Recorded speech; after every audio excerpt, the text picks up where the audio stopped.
We'll guide you through how to create Mailchimp emails using the latest interface updates. If you find this helpful, consider subscribing and liking the video. First, open your web browser and go to the Mailchimp website.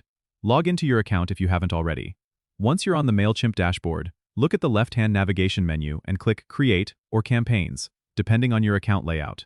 To start a new email campaign, click Create and select Email. Mailchimp will then ask you to choose the type of email campaign you want to create, such as a regular email, automated email, or other available options. Select the option that best fits your goals. Next, enter a campaign name for internal use. This name helps you identify the campaign later and won't be visible to your recipients.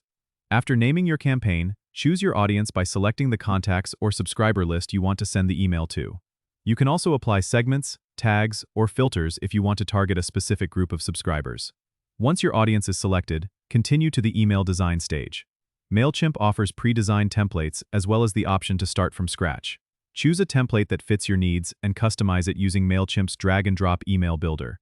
You can add and edit content blocks such as text, images, buttons, dividers, social links, and more. As you build your email, use the preview feature to check how it will appear on both desktop and mobile devices. When your design is complete, configure the campaign settings. Add a compelling subject line, preview text, sender name, and sender email address.